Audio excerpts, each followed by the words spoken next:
परिवार के किसी सदस्य का ई संजीवनी पद्धति के माध्यम से इलाज करवाया है। वैसे तो मैं हर शनिवार को ऐसे किसी एक वर्ग से बातचीत करता हूं, लेकिन इस बार शनिवार को अपने को पता है कि सीईटी की एक बहुत बड़ी परीक्षा, ग्रुप डी की परीक्षा, जिसमें लाखों विद्यार्थियों ने भाग लिया अपने करियर को बनाने के लिए, सरकारी नौकरी प्राप्त करने के लिए। इसी कारण से उस आज के इस कार्यक्रम को यानी शनिवार की बजाय आज सोमवार करने का तय किया था। तो इससे आपको असुविधा भी हुई होगी। आशा है आप मेरी इस बात को ध्यान करके इस असुविधा को एक प्रकार से मेरी स्थिति को समझेंगे और इस ओर ध्यान नहीं देंगे। ई संजीवनी के माध्यम से हम सब लोग, क्योंकि डॉक्टर के साथ परामर्श करके इलाज करवाया है, और ऐसे लाखों लोग ऐसे हैं जो इस पद्धति से लाभान्वित हुए हैं। विशेष तौर पर जब कोविड का ये समय आया था, तो कोविड के समय अच्छे व्यक्ति भी चाहते हुए भी अस्पताल में जाने से कई बार कठिनाई होती थी, क्योंकि उस समय किसी व्यक्ति से बात नहीं करनी, मास्क पहन के रखना है, किसी के संपर्क में नहीं आना है। तो सबको लगता था कि भले मैं अस्वस्थ हुआ हूं, लेकिन मेरा इलाज केवल फोन से बात करने के बाद ही परामर्श से हो जाना चाहिए। और उस समय बहुत बड़ा लाभ इसके कारण से, ई संजीवनी के कारण से हम लोगों ने उठाया है। हालांकि प्रधानमंत्री जी ने इस ई संजीवनी को इससे पहले नवंबर 2019 में ही लॉन्च किया था। लॉन्च करते समय तो विचार ये था कि आखिर बहुत लोग ऐसे गरीब परिवारों से हैं जो शायद किसी डॉक्टर के पास जा नहीं सकते, उनके पास समय का अभाव होता है, समय में होता भी नहीं है। कई बार कभी कभी वहां की भीड़ में लंबी लाइनें लगी होती हैं, इंतजार करना पड़ता है। कभी कभी डॉक्टर के पास जाने से वैसे भी संकोच होता है। तो कोई ऐसी सेवा जो लोगों को फ्री में मिले और अपने घर से बैठकर टेलीफोन करके अपनी बातचीत बता सकें। बहुत बीमारियां ऐसी हैं जिसमें शायद अस्पताल में जाना इतना अनिवार्य भी नहीं होता, केवल डॉक्टर से बात करके और दवाई अगर वो हमको लिख के दे देते हैं, बता देते हैं, तो हम उस दवाई का प्रबंध करके और जाकर कहीं भी दुकान से लेकर उनकी बताई पद्धति के अनुसार जो भी डोज वो बताते हैं वैसा हम ले लेते हैं, और उस प्रकार से हमें ठीक एक प्रकार से राहत मिलती है। हमने इसके लिए अपने हर जिला केंद्र पर 2-2 डॉक्टर 24 घंटे की सेवा दे रहे हैं, नियुक्त किए हैं। और इसी प्रकार पीजीआई चंडीगढ़ में भी हमारा उनके साथ भी करार है। तो 8 डॉक्टर लगातार राउंड द क्लॉक वहां बैठते हैं। तो ऐसे 30 डॉक्टर्स एट ए टाइम ये हमको हर प्रकार की बीमारी का उचित परामर्श देने के लिए बैठे हैं। इसका लाभ उठाने के लिए लाखों लोगों ने, 1,02,000 लोगों ने, जो मेरे पास ठीक आंकड़ा है, अभी तक इसका लाभ उठाया है। तो मित्रों, डॉक्टर से बात करके अपनी संतुष्टि से, और हम ये जो डिजिटल स्वास्थ्य की सेवा है इसका लाभ हम लोग उठा रहे हैं। और निश्चित रूप से जो लोग डॉक्टर के पास जाने से कतराते हैं, कई बार उनको अच्छा लाभ इसमें से मिलता है और वो डॉक्टर के पास जाकर के उनको प्रतीक्षा नहीं करनी पड़ती और आसानी से एक प्रकार से इलाज करवा सकते हैं। दूसरा लाभ अस्पतालों को भी होता है। अस्पतालों में मरीजों का जो दबाव है वो भी कम होता है, डॉक्टर के पास भी दबाव कम होता है। तो इतने टेलीफोन के माध्यम से जितने लोग ओपीडी का अथवा अन्य बीमारियों का जो परामर्श लेते हैं इस टेली परामर्श से, और उनको भी सबको लाभ होता है। मैं तो आपको अपना एक अनुभव बताता हूं। मुझे भी कोविड के दौरान इस कोविड की बीमारी में से गुजरना पड़ा था, और इसके बाद जो आफ्टर इफेक्ट्स हुए थे, जो उसके बाद कुछ तकलीफें शेष रह जाती हैं, तो हमारे एक डॉक्टर मित्र ने, यहां से एक दूर डॉक्टर थे, दूरी अधिक थी, तो वहां जाने की बजाय उन्होंने कहा कि आज हम टेली परामर्श के माध्यम से इनसे दवाई पूछ लेते हैं। और उन्होंने टेली परामर्श के माध्यम से दवाई पूछी।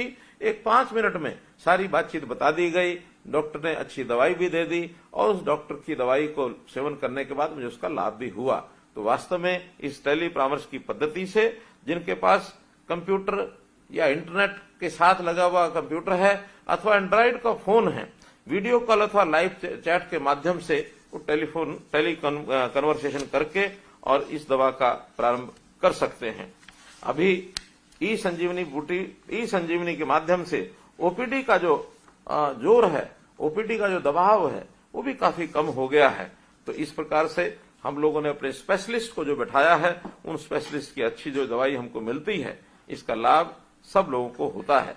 अभी जब ये ई संजीवनी प्रारंभ हुई थी तो उस समय 13 कॉल प्रतिदिन मात्र आती थी, और अब धीरे धीरे बढ़कर के सभी 30 डॉक्टर्स के पास 500 कॉल्स के लगभग ये आनी शुरू हो गई हैं, अर्थात 15 से 20 कॉल तक प्रतिदिन आती हैं जो इन डॉक्टर से परामर्श ले सकते हैं। इसमें पीजीआई जो हमारा चंडीगढ़ है, इस पीजीआई चंडीगढ़ और पीजीआई रोहतक, इनकी दोनों की भूमिका भी बहुत ही अधिक इस प्रकार से पाई जाती है।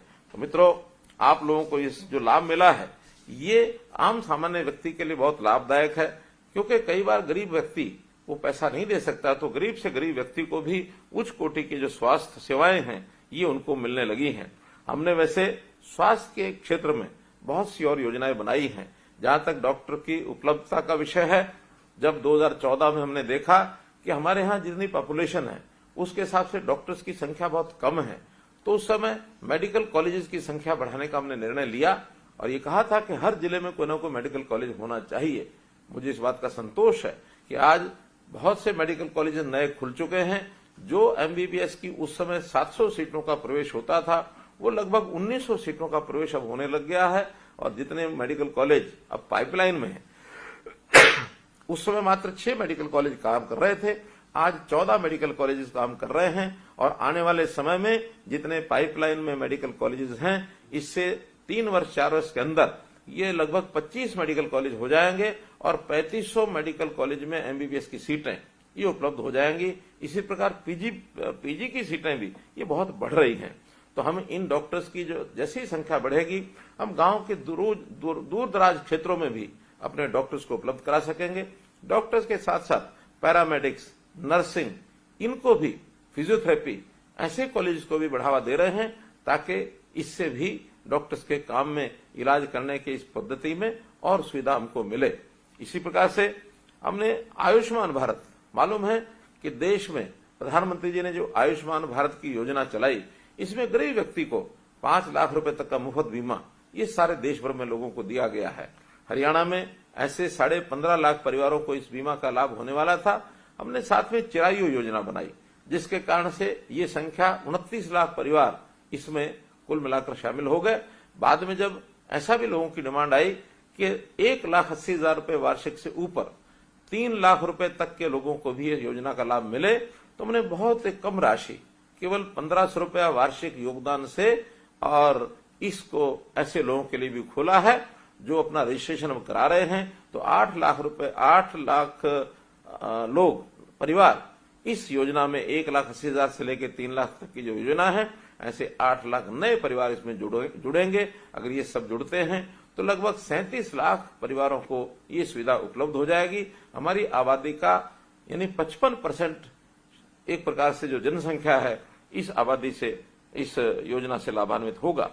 कभी कभी व्यक्ति को बीमारी का पता नहीं लगता है, बीमार होने के बाद इलाज की ओर वो उत्सुक हो जाता है। इलाज के लिए वो ओपीडी भी जाएगा, ई संजीवनी का उपयोग करेगा, अस्पताल में आवश्यकता पड़े तो इलाज कराएगा। लेकिन कभी कभी बीमारी बिल्कुल एकदम प्रारंभिक क्षणों में होती है, व्यक्ति को पता नहीं लगता है। इस बात को भी ध्यान करते हुए हमने तय किया कि गरीब व्यक्तियों का 2 साल में एक बार शारीरिक परीक्षण, यानी उसका जो टेस्ट है, मेडिकल टेस्ट, ये अनिवार्य रूप से किया जाए।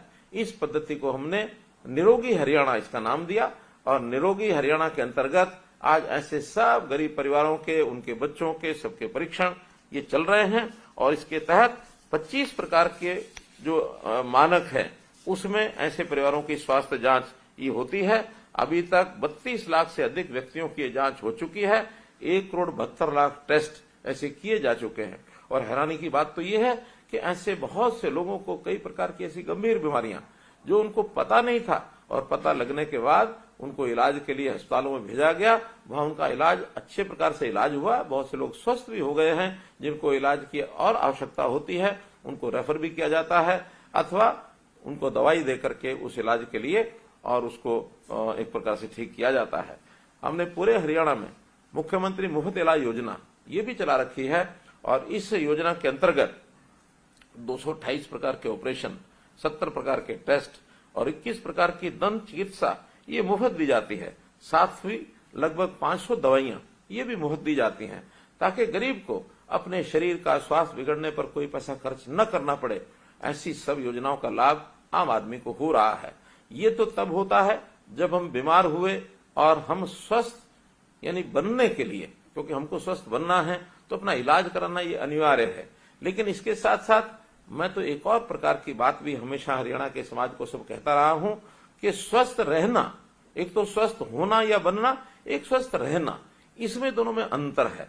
स्वस्थ रहने के लिए वास्तव में यदि हम बचपन से ही अपने स्वभाव को, आदतों को, खान पान को ठीक करें और जीवन में कुछ चीजें अगर हम आवश्यकता अनुसार उसको अंगीकार करें, उसको अडॉप्ट करें, तो बीमार ही नहीं होंगे।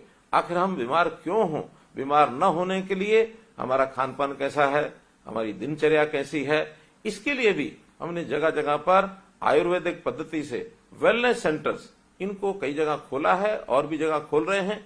व्यायाम पार्क, व्यायामशाला गांव के अंदर ये भी खोली जा रही है और वहां जाकर के योग करें, व्यायाम करें। खेलों में हरियाणा बहुत आगे है। खेल खेलने से भी हमारा स्वास्थ्य जो है वो ठीक होता है। और हमारा हरियाणा का युवक, दुर्भाग्य की बात है कि कई इलाकों में व्यसन जो उसको नशे का होने लगा है, ये भी कोई बहुत ही एक बुरी बात है जिससे उसका शरीर और स्वास्थ्य बिगड़ता है। इसके लिए भी हमने अभियान चलाया है, ड्रग फ्री हरियाणा, किस प्रकार से शराब मुक्त, नशा मुक्त ये हमारा हरियाणा इस प्रकार से हो, इस ओर जनता में जागरूकता पैदा करने के लिए पिछले दिनों में आपको मालूम है कि हमने 25 दिन की एक साइक्लोथॉन, साइकिल यात्रा ये निकाली। लाखों लोगों ने इसमें भाग लिया। लोग इसमें जागरूक होने की एक जो आवश्यकता होती है उसको करने के लिए एनजीओज भी आगे आए हैं, सरकार आगे आई है, संत महात्मा बहुत बड़ी संख्या में आगे आ रहे हैं जिनको समाज की चिंता है।